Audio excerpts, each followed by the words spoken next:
Okay then guys, what is going on? Cloud Plays here and welcome back to another video here on the channel, and today we're inside of Hogwarts Legacy and we have got so much information for you guys. It is absolutely bonkers. Going from the whole day one patch to the preload times, some things that have been cut out of the game, and no, we're not talking Quidditch, we're talking about other things that we didn't know about. We have obviously got people who have allegedly got the game early, and we're going to be taking a look into that and a load more to come, so make sure that you stay tuned. If you haven't already, smash that beautiful blue thumbs up and subscribe with post notifications turned on. It'd be greatly appreciated. With that being said, we are diving in for a giveaway at 50,000 subscribers. If you want to get involved with that, go down to the description, follow me on either Instagram or Twitter. Make sure you're a subscriber here on the channel and leave a comment in this comment section of your username and the platform you followed me on. With that being said, let's dive on in. So starting off with the day one patch. Now, it's already been stated by WB Games that the day one patch is going to be live on physical copies. So if you have a copy that you're buying a disc from, then make sure that you have got your console or something connected to the internet, as it's going to need a day one patch on that disc.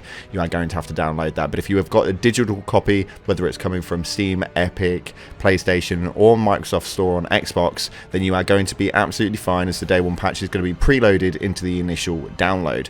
Once we're talking about preloads though, they have also approached the idea of the preload times, and on this one they are talking mainly on consoles. So the generic console preload time is 72 hours to the initial game release, which is the only thing that we've kind of got on this right now. We don't actually know how it's going to work with anything else, but we do know that Steam and Epic are not probably going to have any preload times on it. They're going to have to download it on the release date itself. But if you guys are on PlayStation or on Xbox, you're going to be able to preload this and have it ready for when the game goes live on February 7th or on February 10th, depending on which version you've actually got, which will mean that you are going to be able to preload your consoles on February 4th, on the February 7th date, and you are also going to be able to pre-download on February 7th for February 10th. This is a really simple format, and it's really good on the basis that you can get the game preloaded and ready to go, so that the moment it drops you can dive straight in to the wizarding world itself.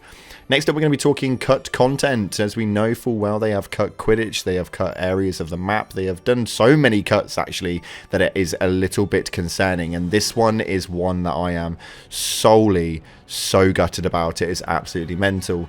But a lot of you guys will already know that the Chamber of Secrets is something that we were highly anticipating was going to be in the game, due to the fact of Myrtle's bathroom actually being in the game itself, and it was quite highlighted quite nicely inside of some of the pre-leaks that we've had previously. Now, unfortunately, as awesome as it would have been for it to have been an end game dungeon or even just a hidden location for us to explore in Hogwarts Legacy, it appears that it won't be in the game at all. According to leaks, Avalanche Software considered putting it in the Chamber of Secrets before it decided to scrap the idea of it completely after coming into some technical difficulties. That, for me, is a massive shame, and I'm extremely gutted that that was something that they actually had come through to. I think the Chamber of Secrets was meant to be something which we were all really excited about. It was going to be underneath the floor in a dungeon level, and we were going to have to essentially find an Easter egg or something like that to be able to get into it, and once we were down there, be able to explore the place that we've loved so much inside of the movies, and hopefully find some little hidden Easter eggs down there as well. But unfortunately,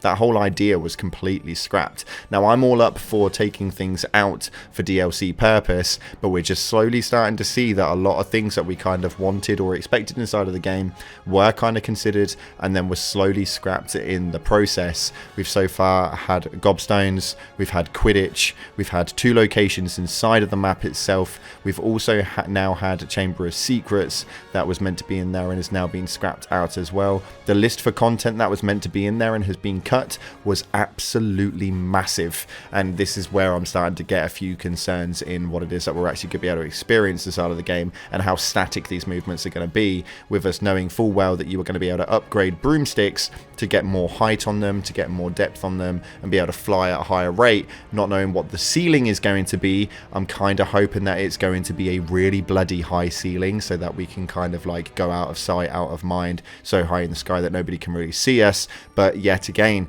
we don't really know those sorts of details. So with all of these cuts and all of these restrictions put in place, I'm gonna start to think that like ceilings are quite low, and some of these things are gonna start slowly creeping in where a lot more negatives are gonna start showing with this game. And we'll have to see what happens with the potential review basis happening this week with the content creators that were given some hands-on time with the game, and we know full well they're allowed to post things this week. We'll have to see exactly what happens, but that one is all that we have there. Now, allegedly, some people do have the game early and are posting up on Twitter, and I'm not really too sure how this works. Maybe it was a delivery issue, or maybe this is just on a basis of people having access to it via content creator friends or something like that. But irrelevant to it, this game is being dished out to some people. I don't know how limited this is, or how low the number of people that have got access to it is, or if the delivery issues are coming into place and people are getting the game extremely early. We don't actually know the ins and outs of it, but what we do know is that people have got hold of the game and are genuinely keeping it under wraps until February 7th. So I don't really know what's going on with that. I have scouted the internet for any sort of program or affiliate program or creator program or anything to be able to get hold of WB Games and be able to get a hold of the game a little bit early for review purposes, and it just doesn't seem to have worked. I can't really find anything, so I don't actually understand how this is coming into fruition, but we are seeing a lot more of it as days go by. Next up, we just want to give a bit of an appreciation post, as Chandler Wood, who is the community manager for Hogwarts Legacy, posted up a tweet saying this: "I do what I do because of countless before me who have inspired, built, led and fostered amazing communities across so many things that I love, and now I've had the opportunity to do that myself. Thank you to every one of you who inspires me. Hashtag Community Manager Appreciation Day."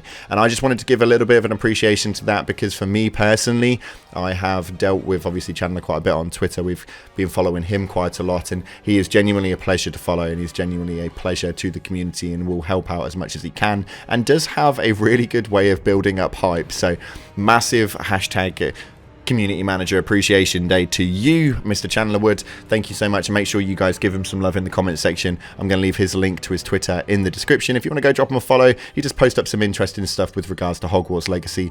That's for darn sure. And the most recent post that has gone up on the Hogwarts Legacy page was actually about mandrake seedlings. Now, this is an interesting one for me because I've kind of got a bit of a theory behind this, but they state that a magical plant that shrieks with unearthed mandrakes can be used to stun and harm enemies in a radius. So this is where we're kind of looking into the whole item management and how this is going to work. Are we going to have mandrake seedlings as sort of like grenade style weapons? Are we going to be able to throw them, drop them? Do we have to place them? Can I throw this into a crowd of poachers and just watch them all get stunned and just be completely screeched out into next week? I did add a little comment on there which stated always loved a screamer. I did kind of like that. I thought it was quite funny but irrelevant. That's just me on my own. But that as an overall concept was actually quite a clever one, and it really opens up to a lot of different things. I have not seen anything about the mandrake seedlings or how we're going to be able to utilize some of these things inside of the game, but it would be really cool if I'm able just to take mandrake seedlings and throw them into areas and stun enemies, harm enemies, damage enemies, whatever you want to call it. And I think that that would be a really cool concept. Let me know in the comment section how you guys think this is going to be used, or if there's any information out there that I didn't come across and I haven't managed to find with regards to the mandrake seedlings and how they're actually used for that versioning, then please let me know in the comment section so I don't look so stupid and we can issue it in the next video. But anyway, that's all we've got time for today. Thank you so much again for watching. Appreciate all of your faces. If you haven't already, smash the like button, subscribe, post notifications turned on, and as always, up until the next time, I'll see you in the clouds.